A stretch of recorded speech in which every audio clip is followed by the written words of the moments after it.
Assalamualaikum warahmatullahi wabarakatuh. Bertemu lagi pada pertemuan kali ini di pelajaran geografi pada paket C. Nah, pada pertemuan kali ini kita akan membahas tentang air untuk kehidupan. Yang pertama yaitu tentang siklus hidrologis. Nah, secara skematik, siklus air atau yang biasa disebut dengan istilah daur hidrologis itu dibedakan menjadi 3 siklus. Yang pertama yaitu siklus pendek. Nah, siklus pendek terjadi ketika air laut menguap dan terjadi kondensasi. Nah, setelah kondensasi, uap air membentuk awan yang kemudian terjadi hujan dan kembali ke laut lagi. Lalu yang kedua yaitu siklus sedang. Nah, siklus sedang dimulai ketika air laut menguap dan terjadi kondensasi. Nah, dari kondensasi, uap air terbawa angin dan membentuk awan di atas daratan. Nah, sehingga terjadi hujan di atas daratan dan air yang berada di darat akan mengalir melalui sungai yang kemudian menuju ke laut. Lalu yang ketiga ada siklus panjang. Nah, siklus panjang itu juga diawali dengan air laut yang menguap dan terjadi kondensasi. Nah, uap air yang terbawa angin akan membentuk awan di atas daratan hingga ke pegunungan tinggi. Nah, air yang turun ke pegunungan tinggi itu jatuh sebagai salju dan terbentuk gletser. Nah, gletser akan mengalir ke sungai yang ada melalui danau, ada pula yang masuk ke dalam lapisan tanah menjadi air tanah. Nah, selanjutnya akan kembali lagi ke laut. Lalu selanjutnya ada komponen utama siklus hidrologis. Yang pertama yaitu tentang evaporasi. Nah, evaporasi sendiri itu merupakan air yang di permukaan bumi, baik di darat maupun di laut yang terkena panas sinar matahari dan mengalami penguapan. Nah, selain itu, tumbuhan juga akan mengalami penguapan. Nah, penguapan pada tumbuhan ini disebut dengan transpirasi. Lalu, yang kedua ada kondensasi. Nah, kondensasi ini merupakan uap air yang naik ke lapisan atmosfer yang lebih tinggi yang akan mengalami pendinginan. Nah, sehingga terjadi perubahan wujud menjadi embun, titik-titik air, salju, dan es. Lalu yang selanjutnya ada presipitasi. Nah, presipitasi ini merupakan proses terjadinya hujan. Lalu ada infiltrasi atau perkolasi. Nah, infiltrasi yaitu proses masuknya air ke permukaan ke dalam lapisan batuan. Yang terakhir ada runoff. Nah, runoff ini yaitu air permukaan atau sungai, danau maupun air dalam tanah yang mengalir keluar sebagai sumber mata air dan mengalir kembali ke laut. Selanjutnya adalah air tanah sebagai sumber kehidupan.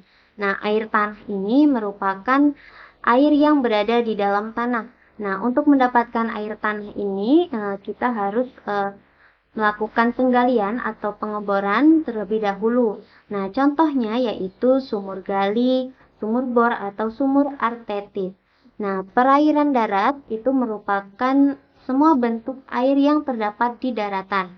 Nah, air itu dapat berupa cair ataupun padat, yaitu es dan salju. Nah, sedangkan yang banyak dimanfaatkan oleh manusia yaitu air yang berwujud cair, baik air permukaan, air tanah, sungai, danau, dan sebagian dari air awa. Nah, macam-macam perairan darat. Yang pertama yaitu air tanah atau groundwater. Nah, air tanah sendiri yaitu massa air yang ada di bawah permukaan tanah. Nah, wujud dari air tanah adalah air yang tersimpan di dalam lapisan tanah yang hanya bisa didapatkan dengan proses penggalian atau pengeboran. Nah, air tanah inilah yang biasanya banyak dimanfaatkan untuk kehidupan sehari-hari pada manusia dan hewan dan tumbuhan. Lalu sungai. Nah, sungai adalah bagian dari muka bumi yang karena sifatnya menjadi tempat air mengalir. Nah, sifat yang dimaksud adalah bagian bumi yang paling rendah bila dibandingkan dengan daerah sekitarnya. Nah, menurut arah alirannya, itu sungai dibedakan menjadi beberapa macam. Yang pertama ada sungai konsekuen. Nah, sungai konsekuen yaitu sungai yang alirannya searah dengan lerengnya. Lalu yang kedua ada sungai subsekuen, yaitu anak sungai yang arah alirannya tegak lurus terhadap sungai konsekuen. Lalu yang ketiga ada sungai obsekuen. Nah, sungai obsekuen ini yaitu anak sungai dari sungai subsekuen yang arahnya berlawanan dengan induk sungai konsekuen. Lalu yang keempat ada sungai resekuen. Nah, resekuen ini yaitu sungai subsekuen yang arahnya sejajar dengan induk sungai konsekuen. Selanjutnya yaitu perbedaan sungai berdasarkan sumber airnya. Nah, itu ada 3 macam. Yang pertama, sungai hujan. Nah, sungai hujan ini yaitu sungai yang sumber airnya berasal dari air hujan. Lalu ada sungai gletser. Nah, sungai gletser ini merupakan sungai yang alirannya berasal dari es yang mencair. Lalu yang ketiga ada sungai campuran. Nah, sungai campuran merupakan sungai yang airnya berasal dari air hujan dan gletser. Nah, ini contohnya yaitu sungai Memberamo dan Digul di Irian Jaya. Nah, menurut kondisi airnya di sepanjang tahun, itu sungai dibedakan menjadi 2 jenis, yaitu sungai episodik. Nah, sungai episodik ini yaitu sungai yang alirannya tetap sepanjang tahun. Yang kedua ada sungai periodik. Nah, sungai periodik yaitu sungai yang masa airnya tidak tetap sepanjang tahun. Nah, selanjutnya yaitu danau. Nah, danau itu merupakan suatu cekungan atau basin di permukaan bumi yang digenangi air dalam jumlah yang relatif banyak. Nah, air danau berasal dari banyak sumber seperti sungai, air, tanah, dan hujan. Berdasarkan proses terjadinya, danau dapat dibedakan dalam beberapa jenis. Yang pertama ada danau tektonik. Nah, danau tektonik yaitu danau yang terbentuk karena proses tektonik. Nah, contohnya yaitu Danau Tempe di Sulawesi Selatan. Yang kedua ada danau vulkanik. Nah, danau vulkanik ini merupakan danau yang terbentuk di kawah bekas letusan gunung api yang terisi air. Contohnya yaitu Danau Grati di Jawa Timur. Lalu yang ketiga ada danau kars.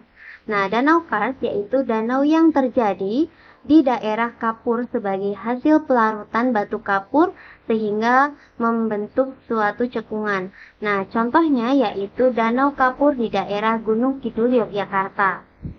Lalu selanjutnya ada danau glasial. Nah, danau glasial ini yaitu danau yang terjadi karena erosi glasial pada zaman es. Contohnya Danau Michigan di Amerika Serikat. Lalu ada danau bendungan. Nah, danau bendungan yaitu danau yang terjadi karena terbendungnya aliran sungai oleh lava akibat letusan gunung berapi. Nah, contohnya seperti di Danau Laut Tawar atau Aceh Tengah. Lalu ada danau buatan. Nah, danau buatan yaitu jenis danau yang sengaja dibuat oleh manusia untuk kepentingan irigasi atau PLTA. Nah, danau ini juga sering disebut dengan bendungan atau waduk. Contohnya seperti Waduk Sigura-gura di Sumatera Utara. Yang selanjutnya yaitu rawa. Nah, rawa sendiri adalah lahan genangan air secara alamiah yang terjadi terus-menerus atau musiman akibat drainase. Nah, dalam rawa ini dia memiliki ciri-ciri khusus secara fisik, kimiawi maupun biologi. Nah, manfaat perairan darat itu yang pertama ada sebagai sarana irigasi untuk lahan pertanian. Yang kedua ada sumber pembangkit listrik tenaga air atau PLTA. Lalu yang ketiga ada sebagai sumber penghasil bahan makanan atau protein karena untuk tempat budidaya ikan air tawar. Lalu yang keempat ada sebagai sarana transportasi yang murah. Yang selanjutnya yaitu keperluan domestik bagi masyarakat seperti pasir, batu, dan lain sebagainya. Yaitu yang selanjutnya ada pemenuhan kebutuhan industri dan sarana rekreasi dan olahraga. Nah, baiklah, sekian pemaparan materi pada kali ini. Kurang lebihnya saya mohon maaf. Ihdinas siratal mustaqim, wallahul muwaffiq ila aqwamit thoriq. Wassalamualaikum warahmatullahi wabarakatuh.